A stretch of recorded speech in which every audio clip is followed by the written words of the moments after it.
యేసు రక్తమే జయం పరిచర్య. ప్రియ రక్షకుడైన యేసుక్రీస్తు నామమున ఈ ఉదయకాలంలో మీ అందరికి శుభములు కలుగునుగాక. కోపము మానుము, ఆగ్రహము విడిచిపెట్టుము, వ్యసన పడకము, అది కీడుకే కారణము. కీడు చేయువారు నిర్మూలమగుదురని దేవుని వాక్యం హెచ్చరిస్తున్నది. నా సహోదరి సహోదరులారా, నరుని కోపము దేవుని నీతిని నెరవేర్చదు. కోపము మానుము, ఆగ్రహము విడిచిపెట్టుమని ఈ వాక్యం ద్వారా దేవుడి ఉదయకాలమున నీలో ఉంటున్న లోపాన్ని చూపిస్తున్నప్పుడే ఆ లోపాన్ని సరిచేసుకో నా సహోదరి సహోదరులారా. ప్రతి ఒక్కరు తన కోపాన్ని అదుపులో పెట్టుకున్నప్పుడే వారి జీవితంలో సమాధానం ఉంటుంది. ఈ రోజుల్లో చాలా కుటుంబంలో సుఖము, సంతోషము, సమాధానం లేకపోవడానికి ఒక ప్రధానమైన కారణం భార్యాభర్తల మధ్య కోపతాపాలి. భార్యాభర్తల కోపాన్ని అదుపులో పెట్టుకోలేకపోవడమే. భర్తకు కోపం వస్తే ఎటు పడితే అట్లా భార్యను మాట్లాడడం, భార్యకు కోపం వస్తే ఎలా పడితే అలా భర్తను హింసపరచడం.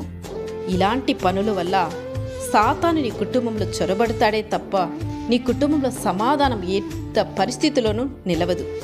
మీరు మీ జీవితంలో చేసే పనులలో వృద్ధి చెందాలన్నా, మీ కుటుంబంలో దేవుని మహిమపరచాలన్నా, మీరు సంతోషంగా ఉండాలన్నా మీరు మీ కోపాన్ని అదుపులో పెట్టుకోవాలి.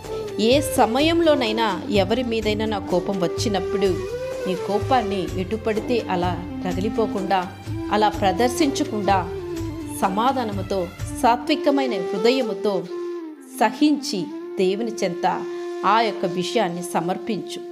దేవుడు వాటికైనా నీకు జ్ఞానాన్ని దయచేసి వాటిని ఎలా పరిష్కరించాలో నీకు చూపిస్తారు. మృదువైన మాట క్రోధము చల్లార్చును, కోపము మానుము, ఆగ్రహం విడిచిపెట్టుము అని దేవుని వాక్యం సెలవిస్తుంది. ఇల్లు అనేది ఒక ప్రశాంతమైన నిలయం కావాలి. సుఖానికైనా సంతోషానికైనా సంస్థానం కావాలి తప్ప కోపాన్ని అదుపులో పెట్టుకోలేకపోతే ఆ కుటుంబము కూలిపోతుంది. జాగ్రత్త నా సహోదరి సహోదరులారా. సహనముతో మీ కుటుంబాన్ని కట్టుకుంటే అది నీకు సంతోషమైన నిలయాన్ని నీకు ఇస్తుంది. కనుక ఈరోజు ఈ యొక్క సందేశం ద్వారా దేవుడు నిన్ను హెచ్చరిస్తుండగానే నీవు తరచుగా కోపపడే వ్యక్తి గలవైతే, త్వరగా ఆవేశపడే తత్వం కలిగి ఉంటే ఈరోజే నిన్ను నీవు సరిచేసుకో. నీ కోపము, నీ ఆవేశము అనర్థాలకు దారి తీయక ముందే, నీకు నీ కుటుంబానికి నష్టం కలిగించక ముందే కోపం మానుము, ఆగ్రహం విడిచిపెట్టుము. మోషే అంత గొప్పవారే ఆ కోపం వలన వాగ్దాన భూమిని స్వతంత్రించుకోలేకపోయారు. కోపం యొక్క శిక్ష మోషేను తప్పించుకోలేకపోతే మరి మనం తప్పించుకోగలమా? నీ కోపము, నీ ఆవేశము నీవు చేరవలసిన గమ్యాన్ని, అంటే దేవుని రాజ్యాన్ని నిన్ను చేరనీయకుండా అడ్డగిస్తుంది.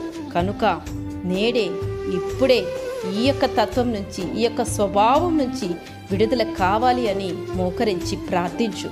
దేవుడు నీకు తగిన సమాధానాన్ని, సాత్వికమైన హృదయాన్ని దయచేసి నిన్ను ఆశీర్వదించునుగాక. ఆమేన్. యేసు రక్తమే జయం పరిచర్యలో మీ సహోదరి. God bless you.